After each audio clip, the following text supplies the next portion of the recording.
प्यारी साथ संगत जी, प्यार से कहना धन्यकार जी।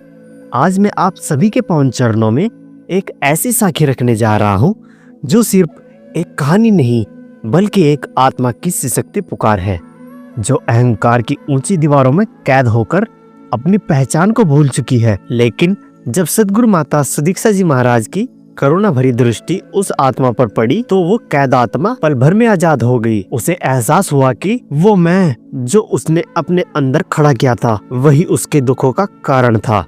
आइए आज की साखी को शुरू करते हैं। मेरा नाम है साहिल और स्वागत है आपका अपने चैनल जिसका नाम है साहिल निरंकारी साखी। नमस्कार, धन निरंकार जी।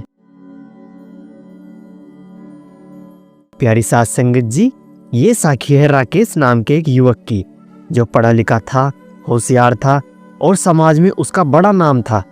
लोग जब उसकी तारीफ करते तो वो हर तारीफ को अपनी जीत मानता। धीरे धीरे वो तारीफ उसके भीतर अहंकार का जहर बनकर भर गई। जब उसकी जुबान से विनम्रता गायब थी, उसकी आंखों में दया नहीं थी और दिल में सिर्फ एक ही आवाज थी, मैं और सिर्फ मैं। राकेश अक्सर कहता, सत्संग, भक्ति, सेवा ये सब कमजोरों के लिए है। मैं खुद ही अपनी किस्मत बना सकता हूँ, मुझे किसी सद्गुरु की जरूरत नहीं। उसके शब्दों में अकड़ थी, लेकिन आत्मा धीरे धीरे सूख रही थी।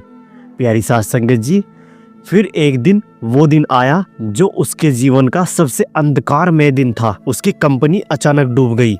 दोस्तों ने भी मुंह मोड़ लिया। घर में क्लेश, मन में घुटन और आत्मा में सन्नाटा। अब वो अकेला था, सिर्फ अपने अंदर के मलबे के नीचे दबा हुआ। वो अपने कमरे में बैठकर फूट फूट कर रो रहा था और खुद से पूछ रहा था, क्या मैं सिर्फ अपनी सफलता के लिए जीता था?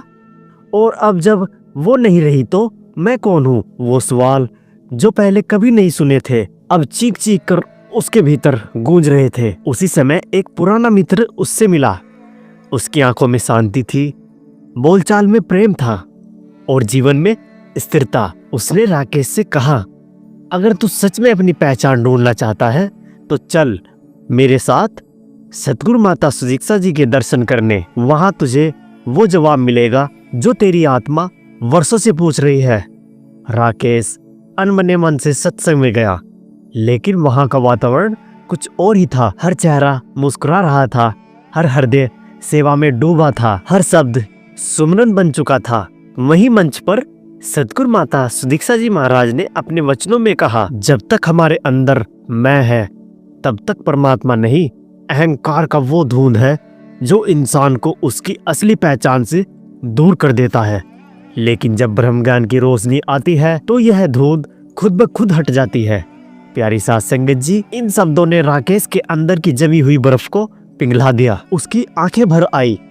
उसे पहली बार एहसास हुआ, मैंने तो खुद को ही सब समझा, लेकिन जो असली शांति है वो निरंकार है और वही निरंकार हर किसी में समाया हुआ है।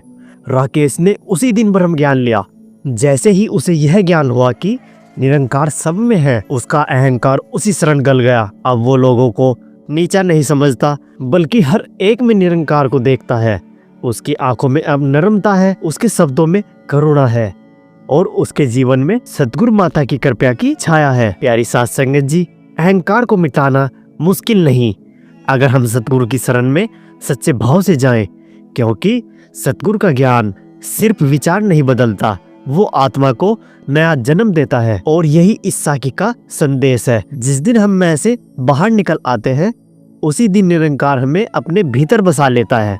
प्यारी साथ संगत जी, हम भी राकेश की तरह अपने भीतर के मैं को गिराएं और सतगुरु के दर पर समर्पण लेकर चले। अगर ये साखी आपके दिल को छू गई हो तो एक प्यारा सा लाइक जरूर करें और इस साखी को उन सभी महापुरुषों तक पहुंचाएं जो अपने भीतर कुछ खोया हुआ महसूस करते हैं। और कमेंट में हमें यह जरूर बताएं कि आप हमारी वीडियो को कहां से देख रहे हैं। दास साहिल को दीजिए इजाजत। नमस्कार, धन्यकार जी।